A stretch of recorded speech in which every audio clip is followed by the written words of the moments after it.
Shivaparvathi part 2. ഇഷ്ടമായാൽ support ചെയ്യാൻ ആരും മറക്കല്ലേ. ദേ ആദി, ഞാൻ മിണ്ടില്ലാട്ടോ. നിന്നോട് ഞാൻ പറഞ്ഞതല്ലേ ഇങ്ങനെയൊന്ന് ചിന്തിക്കേ വേണ്ടാന്ന്. പാറു അല്പം ദേഷ്യത്തിൽ പറഞ്ഞു. ഹോ, ഞാൻ വെറുതെ പറഞ്ഞതാടി. ആദി പുഞ്ചിരിയോടെ പറഞ്ഞു. ആ എന്നാ ഓക്കേടി, നാളെ മുതൽ ക്ലാസ് ഉള്ളതല്ലേ, ഞാനൊന്ന് ഫ്രഷ് ആവട്ടെ. ഒത്തിരി പഠിക്കാനില്ലേ നമുക്ക്. ഇതാ പ്രസാദം.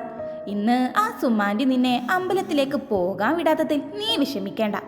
നാളെ കോളേജിൽ പോകുമ്പോൾ നമുക്ക് പോകാം. അതിര പാറു സന്തോഷത്തോടെ ഒന്ന് പുഞ്ചിരിച്ചു.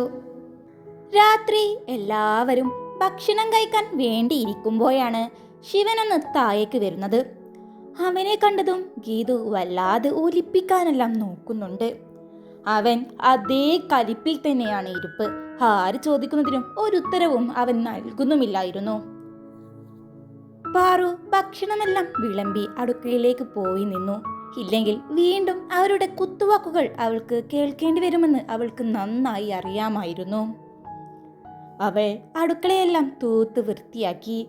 അപ്പോഴേക്കും വീണ്ടും സുമയുടെ വിളി വന്നു. പാർവതി, ഡേ പാർവതി. അവരുടെ വിളി കേട്ടതും അവൾ പെട്ടെന്ന് ഓടി വന്നു. ഫ്രിഡ്ജിൽ നിന്നും തണുത്ത വെള്ളം കൊണ്ടുവന്ന് കൊടുത്തേ ഗീതമോൾക്ക്. തലത്താഴ്ത്തി മറുപടി കൊടുത്തുകൊണ്ട് അവൾ പെട്ടെന്ന് തന്നെ തണുത്ത വെള്ളം കൊണ്ടുവന്ന് ഗീതുവിന് നൽകി. അവരുടെ ഈ പ്രവൃത്തി ഗീതുവിനും നീതക്കുമൊഴികെ വേറെ ആർക്കും ഇഷ്ടമായില്ല. ശിവൻ അമ്മയുടെ വിളിയെയും അവളുടെ ഭാവത്തെയുമെല്ലാം ശ്രദ്ധിക്കുന്നുണ്ടായിരുന്നു. ഭക്ഷണമെല്ലാം കഴിച്ചതിന് ശേഷം മുത്തശ്ശിയുടെ നിർദ്ദേശപ്രകാരം എല്ലാവരും ഹാളിലിരുന്നു. ശിവനാണെങ്കിൽ ഒട്ടും താല്പര്യമില്ലാതെയാണ് ഇരിപ്പ്. സുമ ചോദിക്കുന്നതിനൊന്നും മറുപടിയും അവൻ കൊടുക്കുന്നില്ലായിരുന്നു. അവർ പരസ്പരം കുടുംബകാര്യങ്ങളെല്ലാം സംസാരിച്ചിരുന്നു. പാറു അപ്പോഴും അവർ കഴിച്ച ഭക്ഷണമെല്ലാം കൊണ്ടുവെക്കുന്ന തിരക്കിലായിരുന്നു. അടുക്കളയിലെ പണിയെല്ലാം കഴിഞ്ഞ് ആളിനോടും അടുക്കളയിനോടും ചേർന്നുള്ള ആ കുഞ്ഞു മുറിയിലേക്ക് അവൾ പോകാൻ വേണ്ടി ഒരുങ്ങുന്നത് കണ്ട സുമ വീണ്ടും അവളെ വിളിച്ചു. ഞങ്ങളെല്ലാം ഇവിടെ സംസാരിച്ചിരിക്കുന്നത് നീ കണ്ടില്ലേ? അപ്പോ നീ ഉറങ്ങാൻ പോകുകയാണോ?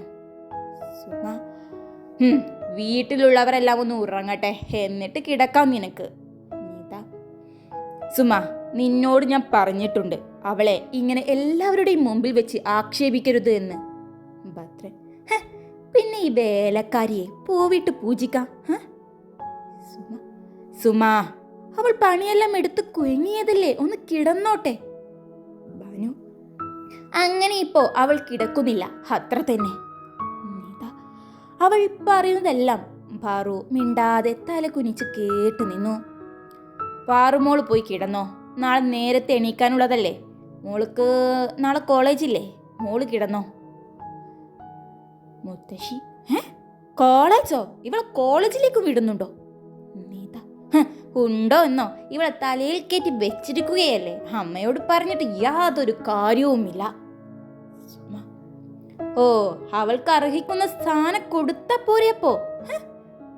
നീത, ആന്റി ഇത് എന്തറിഞ്ഞിട്ടാ? അവൾ യൂണിവേഴ്സിറ്റി ടോപ്പറാണ്, ആന്റിക്ക് എന്തറിയും? ഓ, നീയും ഈ വേലക്കാരി പെണ്ണിന്റെ കൂടെയാണോ അപ്പോ? ഗീതു, അവളുടെ ശിരസിലെന്താ രക്തം തന്നെയല്ലേ ഓടുന്നത്? ഇവൾക്ക് വേണ്ടി എന്നോട് നീ വാദിക്കാൻ നിൽക്കേണ്ട ആദി. ഗീതു, ഒന്ന് പോടി. ആദി, പാറുമോള് മിടുക്കിയാണ് പഠിക്കാൻ, അതുകൊണ്ട് അവളെ പഠിക്കാൻ വിടുന്നതും. വിശ്വനാഥൻ, പിന്നെ ഇവൾ പഠിച്ചിട്ട് വേണല്ലോ ഇവിടുത്തെ കഞ്ഞിക്ക് വെള്ളം വെക്കാൻ. ഇവിടുത്തെ അടുപ്പ് പുകഞ്ഞില്ലെങ്കിലും ഇവിടെ നിന്നും രക്ഷപ്പെട്ട് സ്വന്തം കാലിൽ നിൽക്കാലോ. ആദി, ഓ, ഇവിടെ ഉള്ളവരെല്ലാം ഇവൾക്ക് വേണ്ടിയാ സംസാരിക്കൂ. ഇവൾ വേലക്കാരി തന്നെയല്ലേ. സുമ പറഞ്ഞപ്പോ ഇത്രക്ക് ഞാൻ വിചാരിച്ചില്ല. കോളേജിലേക്ക് വിടുന്നു, വേലക്കാരി എന്ന് വിളിക്കരുത്, അധികം പണി കൊടുക്കരുത്, എന്തൊക്കെയാ. ഹോ, ഒരു വേലക്കാരിക്ക് കൊടുക്കേണ്ടൊക്കെ കൊടുത്താ പോരെ ഇവൾക്കും. നീത, ഇതെല്ലാം കേൾക്കുമ്പോൾ പാറുവിന്റെ കണ്ണുകൾ നിറഞ്ഞൊഴുകുന്നുണ്ടായിരുന്നു. അവർ വീണ്ടും പറയാൻ തുടങ്ങിയതും ശിവൻ അവിടെയുള്ള ഫ്ലവർ വേസ് താഴേക്ക് തട്ടിയിട്ടു. ശബ്ദം കേട്ട് എല്ലാവരും അവനെ നോക്കി. അവൻ എല്ലാവരെയും ഒന്ന് ദേഷ്യത്തിൽ നോക്കി അവിടെ നിന്നും എണീറ്റു. മുകളിലേക്ക് പോകുന്നതിന് മുമ്പ് ഞെട്ടി നിറഞ്ഞു കവിഞ്ഞ മിഴികളോടെ നിൽക്കുന്ന പാറുവിന്റെ നേരെ തിരിഞ്ഞു. ഡേ പോയി ഉറങ്ങടി. ദേഷ്യത്തിൽ അവൻ അലറിയതും അവൾ പേടിച്ചു വിറച്ച് അവനെ നോക്കി. അവന്റെ നോട്ടം കണ്ട് പേടിച്ചവൾ മുത്തശ്ശിയെ നോക്കുമ്പോൾ കണ്ണുകൾ കൊണ്ട് പോകുവാൻ പറഞ്ഞതും അവൾ പെട്ടെന്ന് തന്നെ അവിടെ നിന്നും മുറിയിലേക്ക് പോയി. ശിവ! സുമ വിളിച്ചതും സുമയെ ഒന്ന് ദേഷ്യത്തിൽ തിരിഞ്ഞു നോക്കിക്കൊണ്ട് അവൻ മുകളിലേക്ക് കയറി. എല്ലാവരും പോയി കിടന്നോളൂ. പിന്നീട് ആരും ഒന്നും തന്നെ മിണ്ടാൻ നിൽക്കാതെ പെട്ടെന്ന് തന്നെ പോയി കിടന്നു. രാവിലെ പതിവ് പോലെ ഭക്ഷണങ്ങളും മറ്റും പെട്ടെന്ന് തന്നെ അവൾ ഉണ്ടാക്കി വെച്ചു. അവളെ സഹായിക്കാൻ ഭാനുവും കൂടെ ഉണ്ടായിരുന്നു. ഭക്ഷണമെല്ലാം ഉണ്ടാക്കിയ ശേഷം എല്ലാവരും ഭക്ഷണം കഴിക്കാൻ വേണ്ടിയിരുന്നപ്പോൾ പാറു പെട്ടെന്ന് തന്നെ തുടക്കാൻ വേണ്ടി മുകളിലേക്ക് കയറി. ഓരോ മുറിയും തുടച്ചുകൊണ്ട് അവൾ പതിയെ സ്റ്റെപ്പിന്റെ അവിടെ എത്തിയതും ബക്കറ്റിൽ നിന്നും പോയ വെള്ളത്തിൽ തന്നെ അവൾ വീണു. അവൾ ഉരുണ്ട് 3 സ്റ്റെപ്പ് എത്തിയപ്പോഴേക്കും അവളെ ആരോ പിടിച്ചിരുന്നു. അവൾ വേദനയോടെ കണ്ണുകൾ തുറക്കുമ്പോൾ മുമ്പിൽ നിൽക്കുന്ന ശിവനെ കണ്ടതും അവൾ ഞെട്ടി. എണീക്കാൻ നോക്കുമ്പോൾ അവൾക്കാവുന്നില്ലായിരുന്നു. അവൻ അവളെ നേരെ നിർത്തിയതും അവളുടെ കാലിലെ ചതവ് കാരണം അവൾക്ക് നിൽക്കാൻ കഴിയാതെ അവൾ അറിയാതെ പറഞ്ഞതും അവളെ ശിവൻ കയ്യിൽ കോരിയെടുത്തു. അയ്യോ! പേടിയോടെ അവൾ ശബ്ദമുണ്ടാക്കിയതും അവൻ അവളെ ദേഷ്യത്തിൽ തുറിച്ചു നോക്കി. അവൾ ഞെട്ടിത്തെറിച്ച് പേടിയോടെ മിണ്ടാതെ നിന്നു. അവന്റെ കയ്യിൽ അങ്ങനെ കിടക്കുമ്പോൾ അവളുടെ ഹൃദയം എന്തെന്നില്ലാതെ മിടിക്കുമായിരുന്നു. അവൻ അവളെ അവന്റെ മുറിയിൽ കൊണ്ടുപോയി മേശമേൽ അവളെ ഇരുത്തി. അവൾ പേടിയോടെ അവനെ തലയുയർത്തി നോക്കിയതും അവൻ പുരികം പൊക്കി എന്താന്ന് കാണിച്ചതും അവൾ പെട്ടെന്ന് തല താഴ്ത്തി. അവൻ മേശമേൽ നിന്നും ഒരു ബോക്സ് കൊണ്ടുവന്നു. എന്നിട്ട് അവളുടെ കാലവൻ പൊക്കി പിടിച്ചതും അവളൊന്ന് പിടഞ്ഞുകൊണ്ട് പുറകിലേക്ക് വലിക്കാൻ വേണ്ടി നിന്നതും അവന്റെ കൈ അവളുടെ കാലിൽ മുറുകിയിരുന്നു. അത് കണ്ടതും അവൾ അനങ്ങാതെ അങ്ങനെ തന്നെ ഇരുന്നു.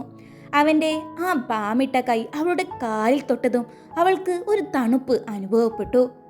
അവൻ അവളുടെ കാലിൽ ഒന്ന് തേച്ചു കൊടുത്തു. അവൾ അത്ഭുതത്തോടെ അവനെ നോക്കി നിന്നു. പക്ഷേ അതധിക നേരം ഉണ്ടായില്ലെന്ന് മാത്രം. അവൻ പെട്ടെന്ന് അവളുടെ കാൽ പിടിച്ച് തിരിച്ചതു. അവൾ വേദനയോടെ പിടഞ്ഞു. അവളുടെ കണ്ണുകൾ നിറഞ്ഞു. അവൾ വേദനയോടെ അവനെ നോക്കി. അതേ ദേഷ്യം തന്നെയാണ് അപ്പോഴും മുഖത്ത്. മിണ്ടാതെ നിന്നോണം. അവൾ ഒന്നും മിണ്ടാതെ നിന്നു. അവൻ ആ ബോക്സും എടുത്ത് ഷെൽഫിൽ വെച്ച് അവൻ വാഷ് ചെയ്യാൻ ബാത്റൂമിലേക്ക് പോയി. ഇയാളതെന്ത് സാധനമാ? അവൾ അതും പറഞ്ഞുകൊണ്ട് അവളുടെ കാലുകൾ ഒന്ന് ഇളക്കി നോക്കുമ്പോൾ അതിന്റെ വേദനയെല്ലാം പോയിട്ടുണ്ട്. ഇതിന്റെ വേദനയെല്ലാം എവിടെയാ പോയേ? ഇതെങ്ങനെ? പാറു ആത്മ ഇറങ്ങിപ്പോയാലോ? ഇല്ലെങ്കിൽ വേണ്ട, ഇനി അതിനാവും അടുത്ത ഗർജനം.